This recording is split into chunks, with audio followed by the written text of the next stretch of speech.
ওটাকে ধরো ধরো, আমার গিন্নির গয়না চুরি করে পালাচ্ছিল, ওর ট্যাকেই পাওয়া যাবে, ধরো। এটা মন্ত্রী মশাই, হ্যাঁ এটা। চোর ধরা পড়েছে, এটাই বড় কথা। শুনুন, এখন একে রাজবাড়ি নিয়ে যাই, কাল এর বিচার হবে।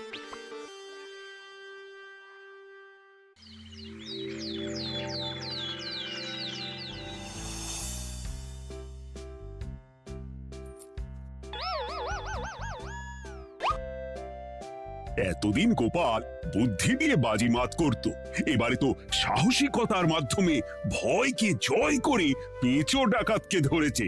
মানছি যে গোপাল আমার গিন্নির হার ফিরিয়ে দিয়েছে, বল মেরে ডাকাত চোর আমিও ধরতে পারি, এটা এমন কোনো সাহসের কাজই না। ঠিক আছে গোপাল, তুমি কিছু বলতে চাও?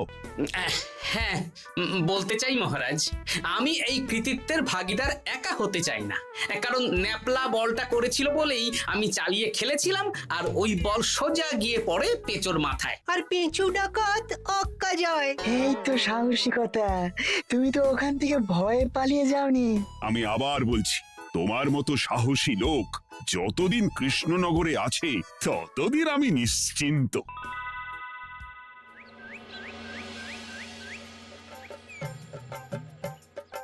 বলি সারাদিন আমি সংসার ঠেলছি আর আরেকজন খাচ্ছে দাচ্ছে ঘুরে বেড়াচ্ছে। গিন্নি, তুমি কি আমার কথা বলছো? আমি আর কার কথা বলতে পারি শুনি? না, আমি ছাড়া তোমার আর কেউ নেই, তুমি ছাড়া আমারও আর কেউ নেই। এই নাও সখী, শুধু তোমার জন্য। কি সুন্দর ফুলের তোড়া, এটা আমার জন্য এনেছো? হ্যাঁ গো, তুমি কি আমার উপর রাগ করে আছো গিন্নি? তাহলে বলো, অন্য কাউকে দেব? এই এই এই, আমি ছাড়া আর কাকে তুমি ফুলের তোড়া দেবে শুনি? না, ভাবলাম তুমি হয়তো রাগ করে আছো। না না না না, ও কিছু না, এই তো বাইরে গরম না, এই তুমি বসো বসো, আমি শরবত করে দিচ্ছি।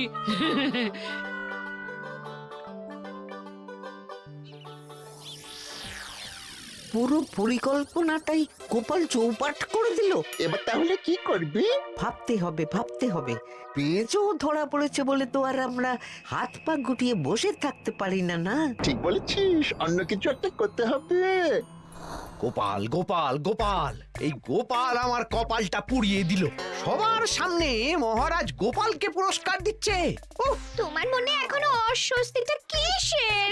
সমস্যাটা কোথায়? আমিও তো এরকমই একটা সুযোগ খুঁজছিলাম, যেখানে গোপালের মতন একটা সাহসিকতার কাজ করব, আর মহারাজ আমার প্রশংসায় পঞ্চমুখ হয়ে উপহার দেবেন, আর সবাই হাততালি দেবে। তো মহারাজকে গিয়ে বলো, গোপাল সামান্য একটা বল মেরে সাহসিকতার সম্মান পেয়ে গেল, তাই তুমিও একটা কিছু করে দেখাতে চাও।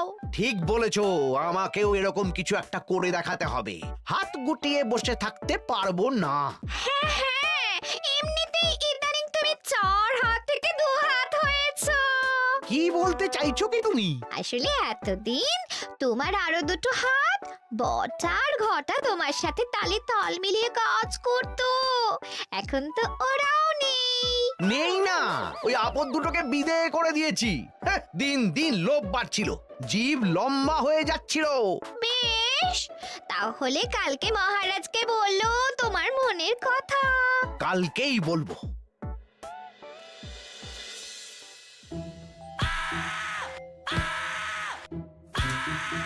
বল, তোকে কে পাঠিয়েছে বল? তোর এত বড় সাহস, তুই মন্ত্রী মশাইয়ের বাড়িতে দিনে দুপুরে চুরি করিস? বল। বলছি আমাকে ঘটাদা পাঠিয়েছিল। মন্ত্রী মশাইয়ের দল থেকে বেরিয়ে বটাদা আর ঘটাদা একটা নতুন দল খুলেছে, আমি ওই দলে যোগদান করেছি। আচ্ছা, এই ব্যাপার, বেটাদের একবার হাতে পাই।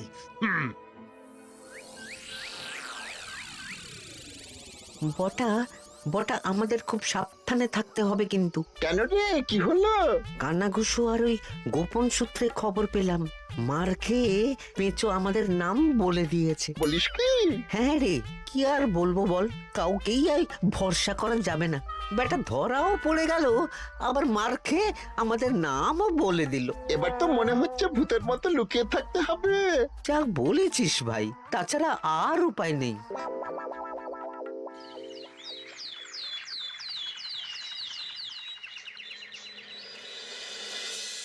মহারাজ আজ আমি সুবিচার চাই মহারাজ। কেন মন্ত্রী মশাই, আপনার উপরে আবার অবিচার কখন হলো? হ্যাঁ মন্ত্রী, তুমি কি সুবিচার চাইছো বলো? আমাকে সাহসিকতা দেখানোর সুযোগ দিলে আমিও গোপালের মতন ওরকম ঢের ঢের উপহার আনতাম। আচ্ছা, সুযোগ কি বলে কয়ে আসে? সেসব আমি জানি না। আমিও ছোটবেলায় অনেক সাহসিকতার কাজ করেছি, তবে কোনো পুরস্কার পাইনি। আর গোপাল কিছু করলেই ওকে আপনি উপহার দিয়ে দেন। তা তুমি কি সাহসিকতার কাজ করেছিলে ছোটবেলায়? আমি একবার মামার বাড়ি গেছিলাম, তো একদিন মামার বাড়িতে হঠাৎ ডাকাত পড়ে। তাই দেখে আমি কয়েকটা ঢিল নিয়ে মামার বাড়ির পেয়ারা গাছে গিয়ে উঠে পড়ি।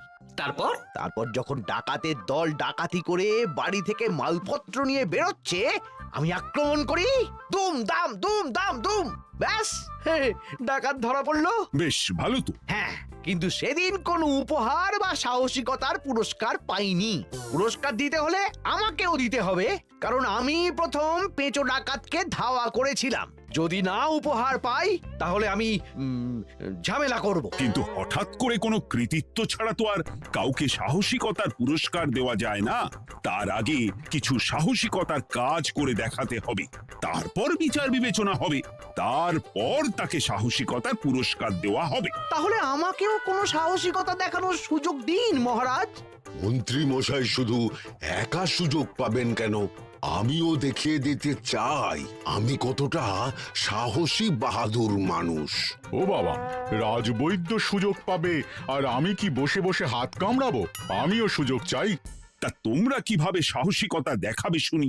দেখুন মহারাজ, মানুষ সাধারণত কয়েকটা ব্যাপারে ভীতু, যেমন হিংস্র জন্তু জানোয়ার, সশস্ত্র ডাকাতকে ভয় পায়, আর আর আর আর ভূতের ভয়। হ্যাঁ, আমার তো মনে হয় সাহসিকতার পরীক্ষা করার জন্য এই তিনটের মধ্যে যে কোনো একটার সাথে মোকাবিলা করতে পারলেই বোঝা যাবে কে কত সাহসী। এটা তোমরা ঠিক বলেছো, কিন্তু ব্যাপারটা হলো জঙ্গলের পশুরা জঙ্গলে যেমন আছে থাকুক, ওদের নিয়ে নাড়াঘাটা করার দরকার নেই। ডাকাত তো গোপাল ধরেছে, এখন পড়ে থাকলো ভূত। মহারাজ, আপনি তাহলে ওই ভূতুড়ে বাড়ি খুঁজুন, তারপর সবাইকে ভূত ধরে আনতে বলুন। দেখি, মন্ত্রীর আবদার মেটানোর জন্য তো তাই করতে হবে।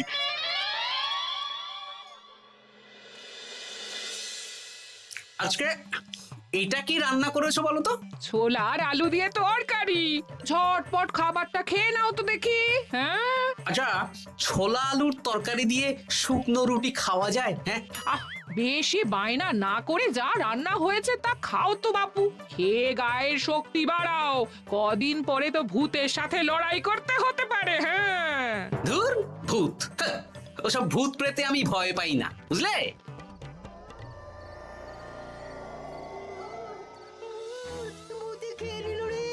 কি ভয়ঙ্কর! মহারাজ বাঁচান, বাঁচান! মহারাজ উপরে পায়চারি করছেন, কোথায় ভূত? আমি মহারাজের সঙ্গে দেখা করতে চাই। আচ্ছা আচ্ছা, উপরে যান।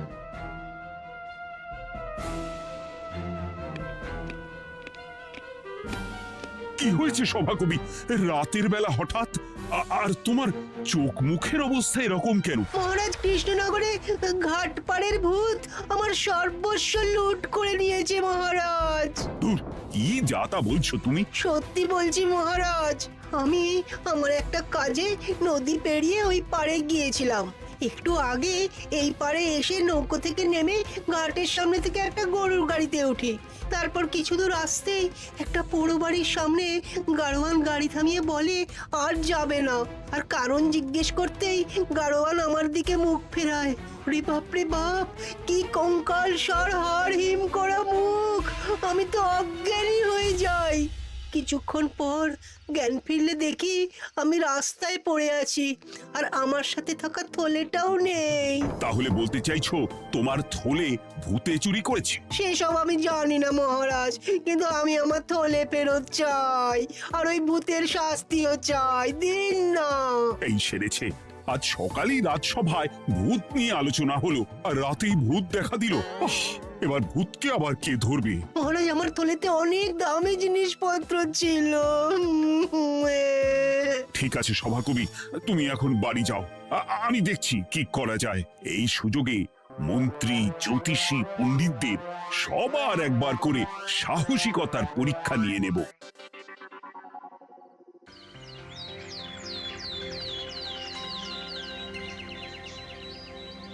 এই তো তোমরা সবাই চলে এসেছো। মহারাজ, আমার মনে হচ্ছে আপনি কোনো কথা বলার জন্য উদ্গ্রীব হয়ে আছেন। গতকাল আমার সব লুট করে নিয়েছে ভূত। কোথায় কোথায় ভূত? সভাকবি, কোথায় ভূত? মন্ত্রী মশাই, বাড়িতে গিয়ে আয়নার সামনে নিজের মুখটা দেখুন, দেখতে পাবেন। গোপাল, খুব খারাপ হয়ে যাচ্ছে কিন্তু। ওসব খারাপ ভালো পরে হবে। আর মন্ত্রী, বৈদ্য, জ্যোতিষী, তোমরা কালকে বলছিলে না তোমরাও সাহসিকতা দেখানোর সুযোগ চাও? তাই ভূত ধরে দেখাতে পারলেই তোমাদের আমি পুরস্কৃত করব। কিন্তু মহারাজ, ভূত কোথায় পাওয়া যাবে?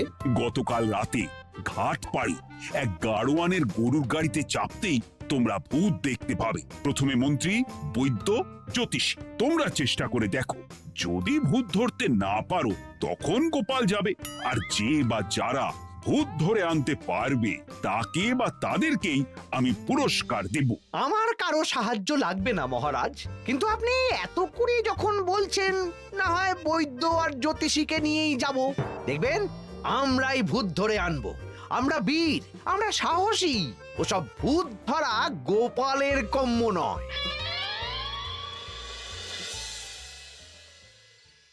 কি মনে হচ্ছে মন্ত্রী মশাই, আমরা আমরা ওই ভূতের দেখা পাবো? আমার কিন্তু হালকা হালকা ভয় করছে, যদি কিছু সর্বনাশ হয়ে যায়। আরে এসব ভূত প্রেত কিচ্ছু নেই। এত ভয় পেলে চলবে না রাজবৈদ্য মশাই।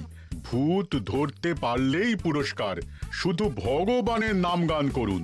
ওই তো একটা গরুর গাড়ি দেখা যাচ্ছে। মহারাজ তার মানে এর কথাই বলছিল। হ্যাঁ, আর তো অন্য কোনো গরুর গাড়ি দেখতেও পাচ্ছি না। এই যে ভায়া, কৃষ্ণনগর রাজবাড়ি যাবে? হ্যাঁ যাবো, দুমোহর লাগবে কিন্তু। দুমোহর একটু কম করুন না। আচ্ছা ঠিক আছে, তিনজনে এক মোহর দেবেন, আর কমাবো না। তাড়াতাড়ি বসুন।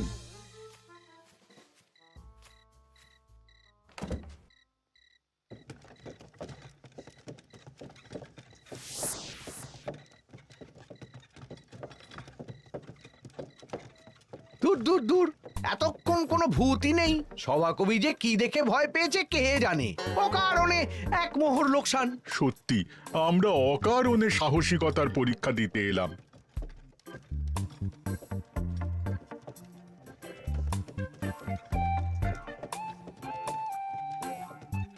কি এই, এটা কোন রাস্তায় ঢোকাচ্ছ? আরে রাজবাড়ি তো এইদিকে না। এটাই তাড়াতাড়ি যাওয়ার রাস্তা।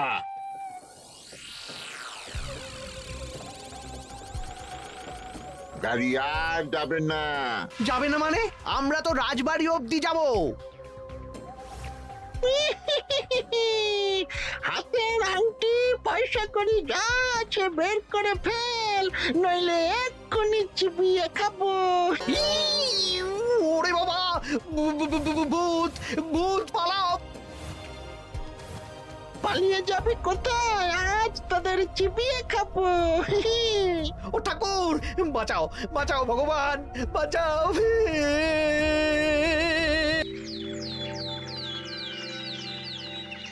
মহারাজ মহারাজ, আমাদের লুট করে নিল।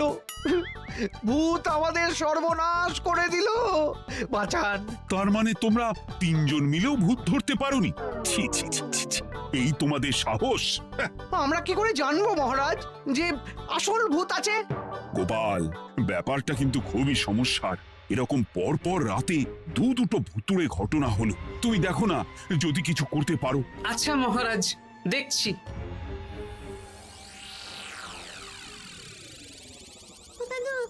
আমার কিন্তু ভয় করছে। শুনলাম কালকে মন্ত্রী মশাইকেও ভূতের তাড়া করেছিল। আমার মনে হচ্ছে কিছু একটা রহস্য আছে। সে যাই রহস্য হোক, আজ আমরা এর শেষ দেখে ছাড়বো। হ্যাঁ, তারপর আমাদের যদি ভূতে ধরে? তোরা কোনো চিন্তা করিস না, সব ওষুধ আমি এই থলে করে নিয়ে এসেছি। ওই তো ঘাটের কাছে একটা গরুর গাড়ি দেখা যাচ্ছে। ভাই, দক্ষিণ পাড়া যাবেন? হ্যাঁ যাবো, 2 মোহর লাগবে। বেশ, চলো চলো। এত রাতে তো গরুর গাড়ি রাস্তাঘাটে চলে না, তাই বাধ্য হয়েই ঘাটের এদিকে এলাম।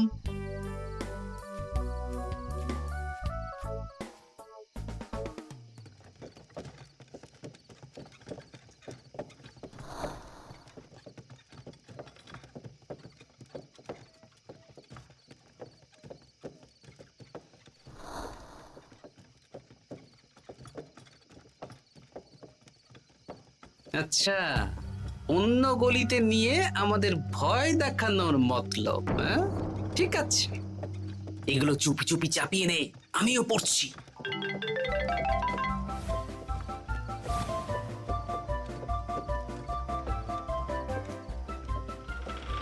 আর গাড়ি যাবে না, সাথে যা আছে সব দে, নইলে চিবিয়ে খাবো।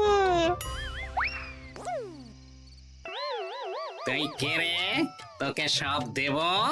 ভূত বাঁচাও, বাঁচাও। তুই কি ভেবেছিস? তুই নকল ভূত সেজে লোকেদের ভয় দেখাবি আর আমরা চুপচাপ বসে থাকবো? তোর পাপের ঘোড়া পূর্ণ হয়েছে, আজ কেউ তোকে বাঁচাতে পারবে না। এবার মজা সামলা। চলে গেল রে, চলে গেল রে, সাড়ে সব চলে গেল। কি চুল করছিস বাচ্চা, তুই আয়। চলে গেল রে, চলে গেল রে, সাড়ে সব চলে গেল। এই ঘটাকে ডাকছিস মানে? তুই মানুষ বটা। ওরে বাবা রে, বাঁচা। তোদের ধরে নিয়ে যাব, কাল সকালে বিচার হবে।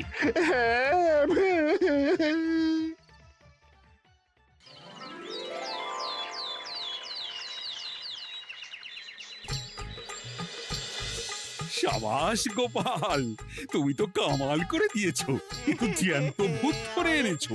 আমি তো এদেরকে খুঁজছিলাম। হ্যাঁ, এরাই তো পেঁচোকে পাঠিয়েছিল মন্ত্রী মশাইয়ের বাড়ি চুরি করতে। হ্যাঁ, তার মানে গতকাল বটা। আমি তোদের ছাড়বো না। সত্যি গোপাল, এবারেও তুমি বাজিমাত করে দিলে। আচ্ছা, তুমি একটু ভয় না পেয়ে এদের ধরলে কি করে? যখনই শুনলাম ভূত জিনিসপত্র সোনাদানা লুট করছে, তখনই বুঝতে পারলাম এটা ভূত না, মানুষ।